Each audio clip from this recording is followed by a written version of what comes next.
धाकड़ खबर बेखौफसुमा बेबाक अंदाज।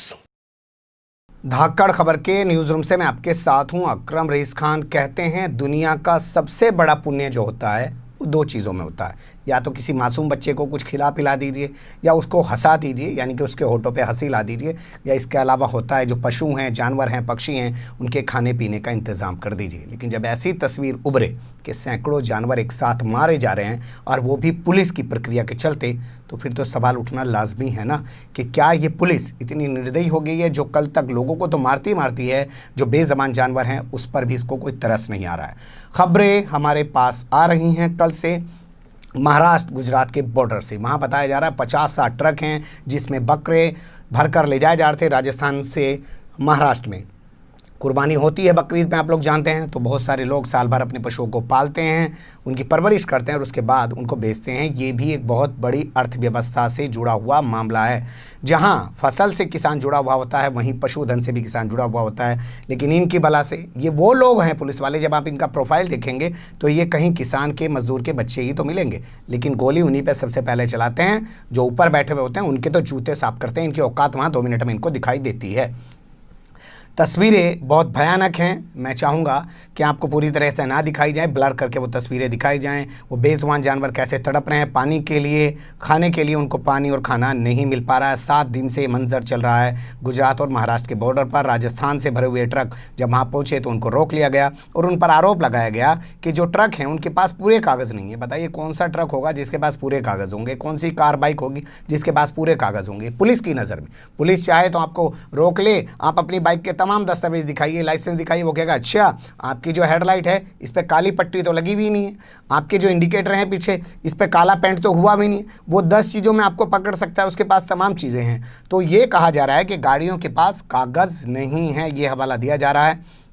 और इसके अलावा कहा जा रहा है कि पशुधन के साथ यात्रा करने की अनुमति भी नहीं है। भैया भैंस लेके चलोगे तो भैंस के साथ आपको पट्टा भी तो रखना पड़ेगा, एक गिद्दड़ पट्टा लिखा हुआ दिखाने को पुलिस वाले को, नहीं तो रोकेगा, वो लठ मारेगा और भैंस को कब्जे में कर लेगा या भैंस को खुली छोड़ देगा और आपको जेल में डाल देगा। वही यहाँ हो रहा है। कम से कम हम मानते हैं चलिए कि ये कानून का उल्लंघन कर रहे हैं, इनके पास पशुधन के साथ यात्रा करने की अनुमति नहीं है, या गाड़ी वालों के पास मान लेते हैं कि कागज़ नहीं है, वो अवैध रूप से इनको ढोने की कोशिश कर रहा है, उसकी गाड़ी में परमिट वगैरह नहीं है। तो बेज़बान जानवर जो हैं जब तक आपकी कस्टडी में हैं, आप लोगों ने उनको रोक रखा है, तो उनके खाने पीने की व्यवस्था तो करते।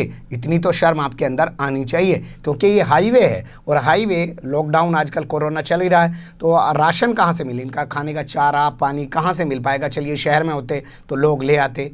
जो तमाम लोग हैं उन लोगों ने कहा है कि अगर जल्द से जल्द हमें महाराष्ट्र में जाने की अनुमति नहीं मिली तो हम लोग सुसाइड भी कर सकते हैं, आत्मदाह भी कर सकते हैं। सोचिए ज़िंदगी लगी पड़ी है, पूरा परिवार लगा पड़ा है, लोग बर्बाद हो जाएंगे, लेकिन क्या किसी को फ़र्क पड़ रहा है। 7 दिन सरकारें सोई हुई हैं।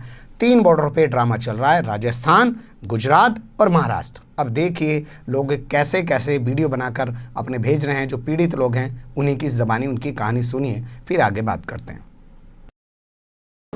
अस्सलाम वालेकुम। हम लोग कल से यहाँ पे खड़े हुए हैं और यहाँ हमारी कम से कम 80-90 गाड़ी इस ढाबे पे खड़ी है और 80 गाड़ी हमारी पीछे खड़ी है। कुछ सतुना नहीं है। पुलिस वाले बोलते हैं कि तुम यहाँ से गाड़ी पीछे ले जाओ। अगर हमको गाड़ी पीछे ही लेके जानी थी तो हमको राजस्थान बॉर्डर से काहे के लिए पार करवाया। अगर हमको राजस्थान बॉर्डर से अगर पार नहीं करवाते थे तो हम वहीं पे हमारा कुछ भी करते थे। हमारे बाल बच्चों को छोड़ के हम यहाँ आए, ये गाड़ियों का क्या करें। यहाँ से गाड़ी को हम वहाँ गांव में लेके जाएंगे तो उन जानवरों को हम खिलाएंगे क्या। इस लॉकडाउन के अंदर 4 महीने के अंदर हमारे पास खाने का पैसा नहीं है तो जानवर को खिलाने का पैसा कहाँ से आएगा।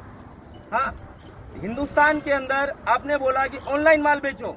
ऑनलाइन बेचने के लिए ठीक है, हम लोग खुद ऑनलाइन बेचते हैं, ऑनलाइन हम माल बेचेंगे, ठीक है, पर ऑनलाइन कैसा बेचे। राजस्थान से क्या ट्रेन में एक बकरा मंगाएंगे क्या हम। हमारी पूरा ग्रुप, ये पूरी जितनी गाड़ी है, एक माल वैसा नहीं बिकेगा, मंडी के हिसाब से नहीं बिकेगा, सिर्फ बाड़े में माल जाएगा और उसके अलावा एक ऑनलाइन से बेचेंगे हम। या एक भी आदमी एक्स्ट्रा हम बुलाएंगे नहीं, बकरा लेने वाला ही होगा उसको बुलाएंगे। उसके लिए हम पूरा यूनियन, हमारी जितनी गाड़ी है उसके लिए हम जवाबदार है। तुम्हारी तरह एसी में सर जी बैठने वाले नहीं है। यहाँ 20 लाख रुपए का माल बच्चों को लेके हम लोग यहाँ आए नहीं है। हमारे बच्चे हमारे पीछे क्या सोच रहे हैं, हमको हमारा खाने का पैसा नहीं है इधर।